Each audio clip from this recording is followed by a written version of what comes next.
Welcome to the Table Podcast series with Bridget Johnson. Each month, we give you game-changing conversations about K-12 education and leadership. Join us as top educators, field experts, and administrators share actionable strategies to transform your school community. Let's dive in. Welcome to The Table, the podcast where student-life professionals, educators, and change makers come together to share stories, insights, and ideas for building communities where everyone belongs. I'm your host, Bridget Johnson. Today, I'm thrilled to welcome back my friend, Dr. Kiba Rogers, in our four-part series. She is a psychologist, educator, and CEO and founder of Kiba Speaks LLC and Third Avenue Psychological Services PLLC, as well as the CEO and founder of Rooted Resilient Rising LLC. Dr. Kiba has spent over 2 decades helping children, families, and educators strengthen their mental, emotional, and social well-being. And she brings the same care and clarity to her work with schools through her Grace, Growth, and Greatness framework. As you know, this is a 4-part series, and we've already done the first 2 parts, so we're going to explore what it looks like to lead and live from that philosophy, with conversations about sustainability, self-compassion, curiosity, and systems of care in schools. So pull up a chair and let's get started. Welcome back, Dr. Kiba. So glad to have you back here. How are you? I'm excited to be back. I am well. And how are you? Looking good in your magenta. I appreciate you, friend. Thank you so much on your polka dots. You know how folks say we got to talk. Like, oh, I see you polka dots. Yes. I see you, magenta. So last time we were together, we talked about extending grace to ourselves and to others. And so today we're diving into curiosity, that quiet but powerful skill that helps us shift from judgment to understanding. In school leadership, curiosity can be the difference between defensiveness and connection, between reacting and responding. So let's dig into how we can cultivate more of it in our daily work. So I'm just going to hop in and ask you some questions. How you feel about that? Sounds good. Let's do it. All right. So you said that curiosity is one of the most underrated leadership tools. What do you mean by that? So here's what's interesting about life. Like the busyness of life makes us forget that we have certain tools. It's almost like we just keep trying to survive, right? So we forget, you remember Linus with his like cloud of dust, right? Like we just have a cloud of tools followed just behind. Like just it's like we forget and we have to pause and go back sometimes and say, wait a minute, I do know how to do this. But curiosity is one of those tools where we often forget, and it's about learning, which really helps us forget because Mm-hmm. instead of learning, sometimes we get, when we're coming from that place of defensiveness, we have so much bravado about what we already know, right? So we're like, no, but I know that. But I know that. And we all do it. It happens all the time. Curiosity has the ability to not only impact what we learn about people, processes, and procedures, but also about our execution of those things. Mm, So when we learn about populations we serve, for instance, we're able to, it enhances our interaction and our service to them, right? When we absolutely. Yeah. learn more about the history of process, of procedure, it helps us to not repeat the same mistakes. Right. When we learn more about people, the people that we work with, it helps us to be able to work together more effectively. So if we can go back to just the basics on the power of, tell me more about that. How did you come to that conclusion? Explain your thinking about this situation. Instead of assuming, instead of saying things like that, we say, well, I know you're thinking blah, blah, blah. Right. It's like, you might be right, but they might also have a whole nother thing they're thinking. So I think that's why it's just extraordinarily underrated, and it's something that we all have and we can go back to. So go ahead, Linuses. Go ahead and pick up some tools. Just go Pick up back. those tools. Absolutely. So why do you think that is? Why do school leaders often default to judgment instead of curiosity? All right. So I think this is 2 reasons. The first one, I'm going to go ahead and step on people's toes and just let Okay. you know, ego. Ouch. Okay. Yeah, yeah. So we think we already have the answers. So if we already have the answers, asking questions exposes that The we fact. actually don't have the answers and we don't know. And we spend so much time trying to present this facade of perfection. Well, I talked about last time, perfection is a heck of a drug. And because we are trying to come off as perfect, especially when we're put into leadership positions, we are now like just pretending to know. So if I start asking questions, then not only will you know that I don't know, but whoever else is in the room will also have clarity on the fact that I don't know. And that's what I'm trying to avoid because I want to save my ego. This, sorry. No, you're right. So we go into kind of this defensive protectionist mode. Like we have to protect who people think we are. And Say that louder for the people in the back. I mean, I'm just saying, right? And so in this moment of protection, we are unfortunately discounting other people's stories or their feelings or fill in the blank. And that does more harm than good. We don't think about it in that way. I never thought about it in that way initially. And I was Yeah. like, oh, snap. Yeah, that is exactly what is happening here. Because we want to present as all knowing and in charge, because that's what a leader is supposed to do, right? We're supposed to look like and act like we're in charge. Well, you can be in charge and not know something, Yeah. but that's not what we're taught. That's not what the traditional characteristics of a leader looks like, right? Or what we were taught early on. I remember I was facilitating a workshop in a role that I had, and it was for all of the faculty. And so it was about, I don't know, 175 people there. And this was a team. I worked with them in their bill. I wasn't consulting. This is just part of the team. We're doing this workshop and they asked me something. And I remember saying like, I couldn't remember in that moment if I was what the change in the law was, right? So it was Okay. about health law. And so I was like, oh, wait a minute. Actually, I'm now confusing myself on like, did it change to this or from this? And I said, you know what? I don't know. I will look it up and get back to you, right? Okay. Yep. And I moved on. I moved on with the rest of the presentation. This was, when I tell you this was a non-issue for me, like I didn't even think about this. Woo! At the end of the presentation, now I have many people, just to their credit, many people can like, oh my God, it was a great presentation. So I loved it, blah, blah, blah.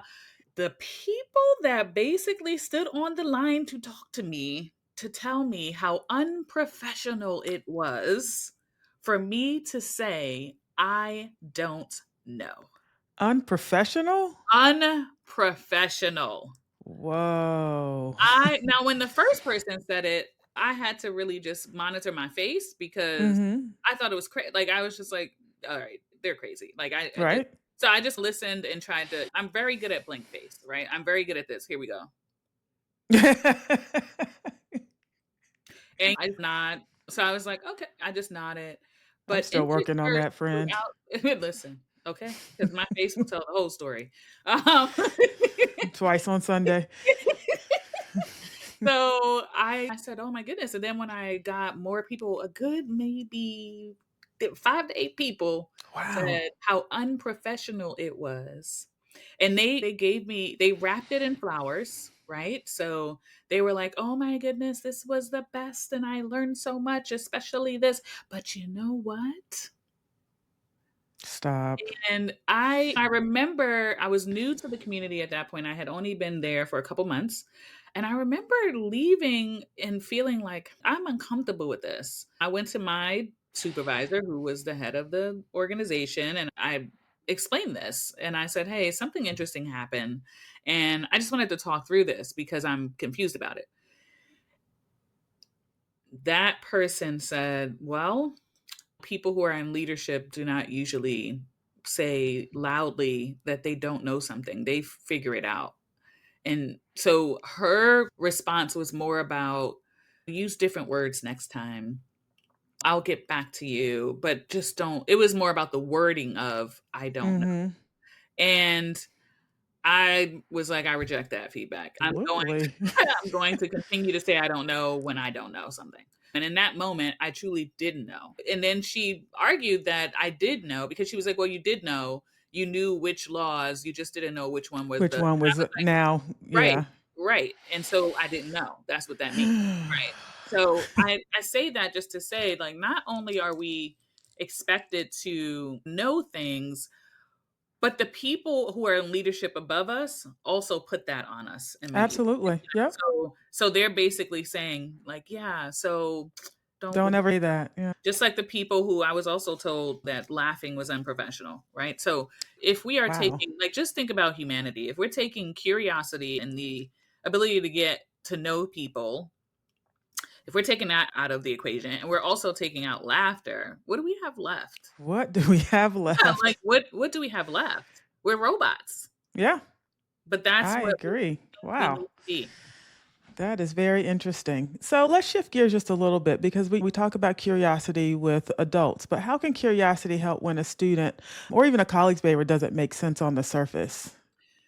So, curiosity helps, especially let's talk about colleagues because I think we can find much more curiosity for kids than we can for each other. And Mm, so, I just want to offer that if we are truly being curious and asking and trying to learn about the person, it increases our understanding and allows us, you mentioned earlier, allows us to respond of react, right? If we can learn a little bit more about a person, then we're not coming from a place of defensiveness, right? We're coming from that place of, I'm just trying to understand here. And once we understand, then we can have a more fruitful discussion about how do we move forward now that okay, now I see your point. Now I understand what you were trying to say.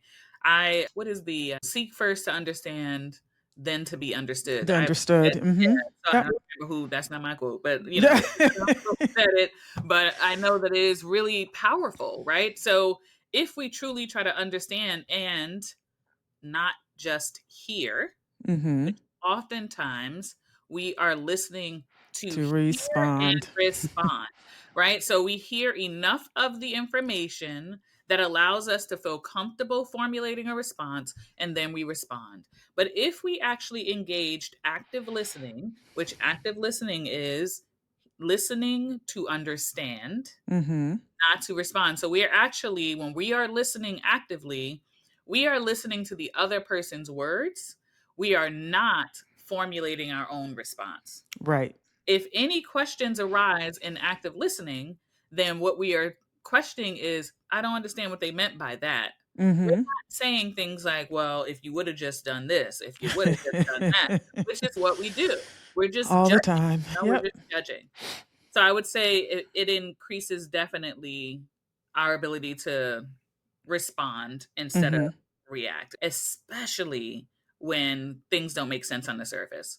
And I mean, if I'm being honest, that's usually when we get into defense mode because we forget our humanity. We immediately think that means that there's something wrong with us, or the person thinks there's a problem with us because they are quote unquote behaving this way.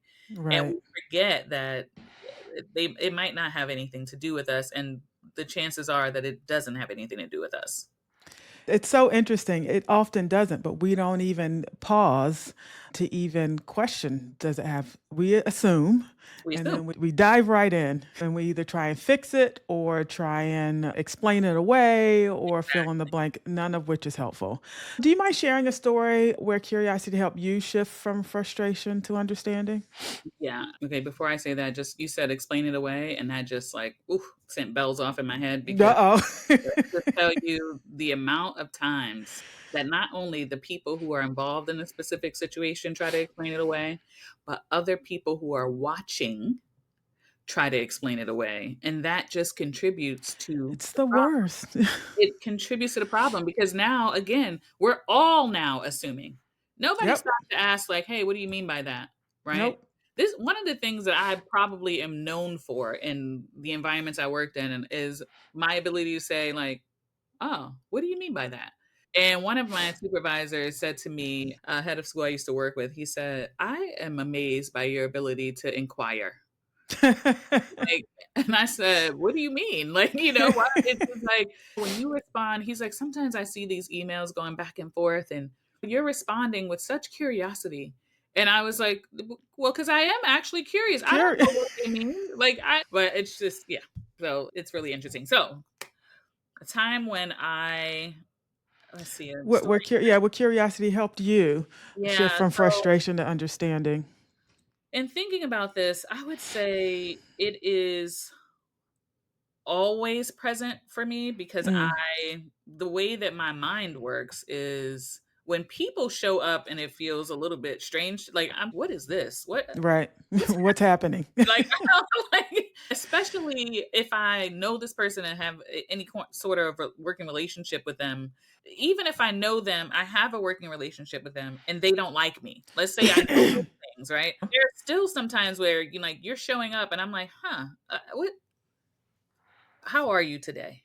Like I just don't know. So I remember I thought one like pretty intense situation where someone accused me of doing something that just wasn't true. It was just categorically untrue. Okay. And I remember in that moment being like, like clutching my pearls, right? Like I was like, what? Like, how could you say this? And in that moment, I just listened, right? I was like, let me just listen, right? And afterwards, it was actually a traumatic situation for me because Mm, so much happened in that particular interaction. I felt perpetually unsafe. But when I thought about it, even though, and I'm saying that part so that people understand that my next part is even when you feel triggered and traumatized and unsafe, you still can bring your you humanity can back still, absolutely. and be curious and try to understand, right? So Yeah. how it helped me was I thought about not only the things that the person said to me that were highly offensive and accusatory and inaccurate, but then I said, there was a lot of stuff that they said around it. And I started to understand from that, like their perspective. There were some fears that they were dealing with. There were some challenges. There was a lot of it's like the fire hose came at me with this. And the way that Right. my mind works is I remember the things that you said, right? Mhm. Especially when they were impactful, right? So I don't know. I'd say to people all the time, like, I don't have a great memory. And people always say, like, no, yes, you do. No, I have, but I don't have a great memory. If it's not in my calendar, it ain't gonna happen. I'm just Mm, going that's down. fair. But I do have a memory for people's life stories, right? Mm. Obviously, as a trained psychologist, I may not remember that you told me about your friend, what their name was. You Mhm. told me your friend Joy. I don't remember Joy's name, but I remember the details. I remember how it impacted you. I remember Mhm. the emotionality of the situation, right? Got it. And so I remember when I started thinking back, like, and I literally wrote, I remember thinking about this situation and writing on a little post-it note the things that this person said that had nothing to do with me, right? Mm. Instead of focusing on the lie, right? I Yeah. said, what else did they say? So I started writing. And then when I looked at my note, it was about 5 things that they were fearful of. And I said, huh, that's why they showed up in that way. Now, let me be clear. Even though I understood that, I've never was in a closed room by myself with that person ever again. No, that's fair. I mean, you Right? gotta Like, so protect yourself, right? right. And make sure So, that you're for safe. clarity, I don't want folks to think that I'm saying, like, "Just let the person abuse you." Like, no, I'm not saying that. So, protect yourself, but also you can see their humanity and recognize that be more curious about what's happening for them. Well, but that's not a sexy thing to do, and I'm gonna use the word sexy because no one really talks about and it took me a while. I can't remember when the light bulb moment was for me when I realized, "Oh, I've gotta take the emotion out of this before I can even begin to have understanding of what the other person is going through." Because if I can't move outside of myself, how am I going to be able to even position myself to ask those questions.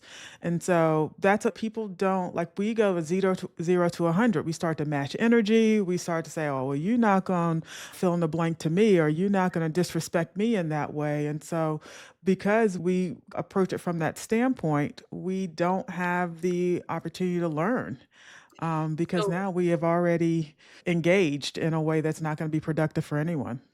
I love that, and I love that you said because I do feel like we're in a culture of matching energy. People use that phrase a lot, and not to be super, like, nerdy about it, but, like, we, like, quite literally do match energies, and I don't know if people recognize that our brains are When we engage with each other, we are matching energy. But what does that mean? Does that Mm. mean like you remember when Michelle Obama said, when they You go go low, low, we go high. and it's really interesting because some people took that to mean that we don't care about what they're trying to do to us. We're better than that, right? And Right. that's part of it. But what I read from that also is we have an opportunity to recalibrate the situation, right? We have an opportunity. We don't have to get sucked into the spiral of despair. Right. We can say, like, okay, so I'm going to stay where I'm at, right? I'm up here. I'm going to stay up here. And I'm hoping that I can pull your energy up towards me, right? Because I'm Yeah. not going down to where you are. And Yep. instead of thinking about that, oftentimes we are waiting. Oh, here we go. This is a word. This just um, we are waiting for permission to be nasty to people. Oh boy. We are waiting for permission to say, "Oh, well, you did that and I did this. I'm justified. Yep. It's justifiably. When people say, "Oh, I understand why you did that." Okay. And so how did that help you move forward? Exactly. Because now you got your lick in, but what now? But then exactly, where are we? We're still at the same You point. still gonna get them tomorrow. You still gonna work with them. Right. So Exactly. Exactly. But we don't see it that way because again, ego, I think, gets involved and like you're not gonna, like I said, you're not gonna disrespect me, or I'm not gonna be seen as weak, or you're not gonna challenge me in that way. And we can be and you can also tell people that they're not gonna speak to you in a certain way, and we're not gonna have this discussion in this way. We can have the discussion, but not in this manner. And so And let me give some language for that because I am the queen of helping people understand about the level of respect that needs to be present in order for us to continue. So I have a number of sayings. I'm laughing at myself because people are always like, you need to write a book of all your sayings. Which I'm like, I wish I could remember them because I'd be so honest in the moment. Like this is just if someone if it feels like it's being super disrespectful, for instance, I've had people yell and scream while I'm on the phone or hang up on me. And a lot of times I'll listen to what they are because I'm trying to hear the words beyond the emotion, right? But if I bring it to their attention and they are unable to calibrate themselves, Mhm. then I say, okay, so it seems like respect has left the conversation. Mm, When you are ready to invite respect back into the conversation, I am happy to continue. Until then, I I'm like going to that. have to move on. I like that. That's a good one. Yeah, So because we got to invite respect back in. we do. We got to recalibrate, We can reset, have all right? kinds of disagreements, but Yep. respect is not up for debate. Nope, absolutely not. And so I love that. And I think that's a great segue into my next question in terms of when we want to reframe judgment into curiosity, what are some go to questions that leaders can ask? Okay. So I thought about this and I thought about what we need to do first. So this is about us first, right? Like we can't go into movement from judgment to curiosity without talking to ourselves, essentially, right? So Yeah. first it starts with awareness. We have to notice the judgment. And I know that sounds obvious, but it is It's not. obvious for everyone. Like it is not. There's some folks who they will use words like you're lazy, you're uncommitted, you're not focused, and they don't realize like that's what you're saying is you think that you're better, right? Whatever you're doing is better than that, right? Right. So you have to first say like, what's the story I'm telling myself here in the situation, right? Because that's where we can expose what is the challenge. Once we do that, then we can pause and say like, okay, so I'm telling myself this person is lazy. Do I think this person is actually lazy? No, this person has done some great things. I'm not sure what's going on with this situation, but so what might be happening for them right now? What might they Mm, need or how might they be feeling, right? So we're going to pause and try to empathize. And then we can get into reframing it into curiosity, right? mhm. So then we could start shifting from the assumptions that we have or the judgments that we have to let me inquire. Let me ask some open-ended questions. Mm-hmm. Let me invite compassion into the situation. So those are the things that I think leaders specifically can do for themselves when they notice. And by the way, leaders, you will notice you are in this space of judgment when your whole entire being feels lit on fire. Yeah. You feel it deep in your chest, and you're like, I don't know what it is, but every time this person opens their mouth, my heart is beating faster. Like that means you are judging them. Yep. Right. Because when you are in compassion and curiosity and empathy, your heart is not beating fast. Your mind is open. Yep. But the other operative word here is to pause. Absolutely. Oftentimes, we don't give ourselves the space or the grace to Mhm. say we don't have to jump into this in this very moment. Live in a microwave society. Everything needs to happen instantly. People want a response immediately. You got to do the thing right now. And So I've been talking to people about just take a beat. Like, you don't have to do this right now. I promise you, it's okay. but so there's this fake time pressure, right? And I say fake because here's the reality. Either we're going to deal with the thing now or we're going to deal with it later. We're Right. going to deal with it on the front end or we're going to deal with it on the back end. But here's the reality. We're going to deal with it. It's Exactly. not going to go away. So we have this fake pressure around time, right? Mm-hmm. So we just think that, and I meant to say this earlier about why we kind of default into judgment instead of curiosity is that in addition to ego, it's the fake time pressure. Yeah. Because we really do think, I don't have time for this, right? And we love to Mm-hmm. say things like that. Like, I don't know why that, it's like we hold, I don't have time for this up on the shelf. Like, oh, I don't have time for this. And the reality is, okay, I mean, we can not have time for it, but it's gonna come back to us. And You're gonna so have to make time at some point. either we're gonna make time in the beginning and try to respond instead of react, or we're gonna react at the end. And now Yep. we're gonna have to pick up the pieces of the fallout from this situation. And it's gonna take more time if you would have just dealt with it in the beginning. Hello. Now you're Sometimes we wasting forget more that time and piece. resource. So, this has been a great conversation, but I'm going to wrap us up here with this final question. How does curiosity connect to empathy, and how does it help us lead with both firmness but kindness? Because we are losing kindness, I feel like. Ugh. I thought about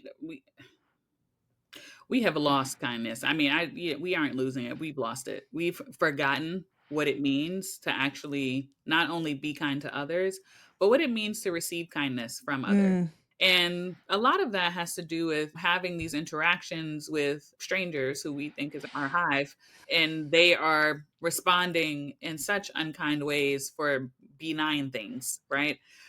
So I have a couple of questions we can think about of how to connect empathy. So I said before, I said notice judgment, pause and empathize, and then reframe. So for empathy, what do we need to really think about what's going on that I don't understand, right? right, Because even if you may think, oh, I know this person has this, that, and the other thing, but if you are not understanding it, then you're not being empathic, right? right.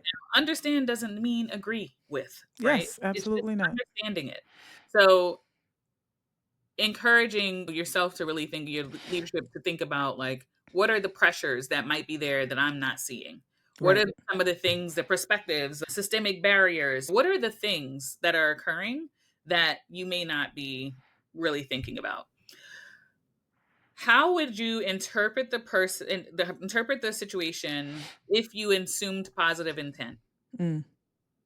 if you actually assumed the person was trying to do better or trying to do well or really doing their best? How would you then interpret the situation? Would your interpretation of the situation change? I love that. Behavior is communication. So the next question is, what is this person's behavior telling me? What is the behavior communicating? Mm. When someone has a difficult, and I'm going to go ahead and step on toes again. When someone has a difficult interaction at work and they don't show up the next day, Oh. they are out sick.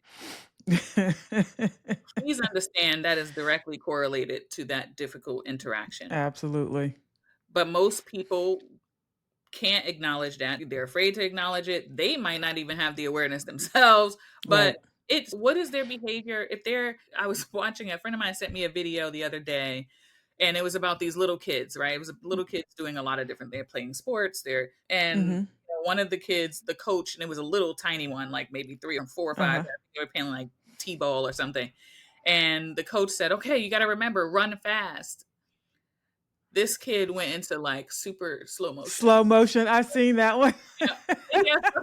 The coach was like, okay, like trying to push her along. And she like No, this I got this. but that behavior is communicating something, right? I'm gonna do this my way.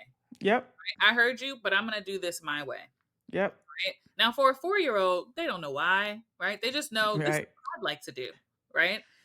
But for adults, we may not know either, and asking questions with curiosity and with empathy helps us to try to untangle what's happening here.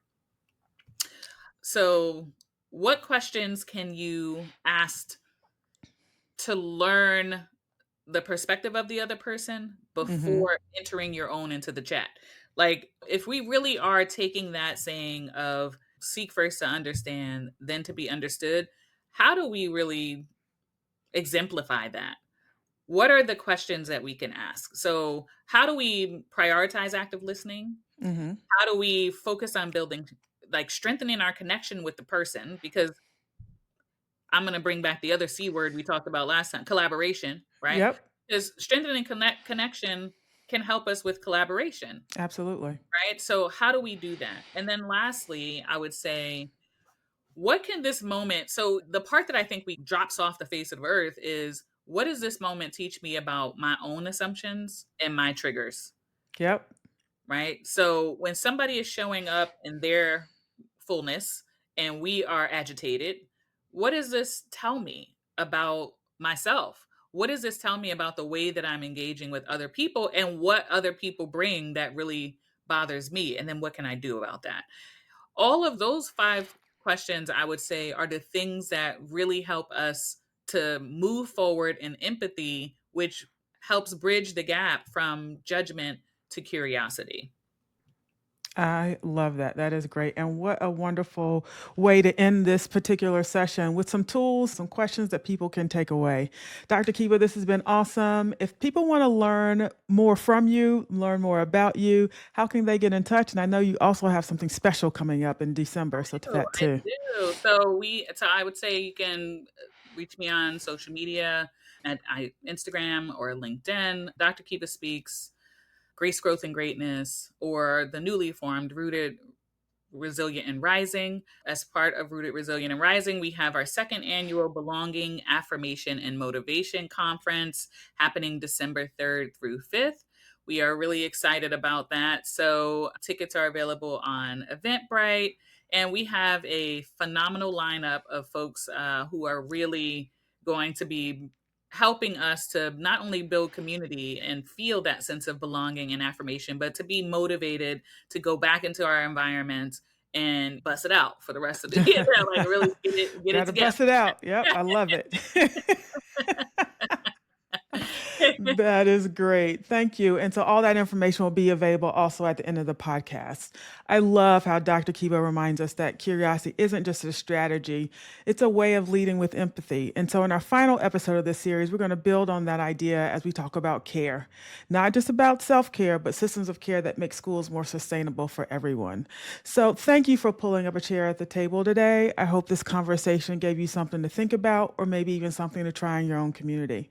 If you're enjoying the table, don't forget to subscribe, share it with a friend, or leave us a comment. It really helps people to find us. And as always, take care of yourselves, take care of each other, and we'll see you next time at the table. Have a good one. Thank you for joining us for this episode of the Table Podcast Series. Is your student life program delivering on your mission? Our new K-12 student life assessment moves you beyond anecdotes to evidence-based decisions. Through comprehensive stakeholder surveys and expert analysis, you'll get concrete insights across 8 essential dimensions of student life, from culture and wellness to staff effectiveness and resource allocation. We're seeking founding partner schools to be the first to experience this transformative assessment process and help shape the future of student life evaluation.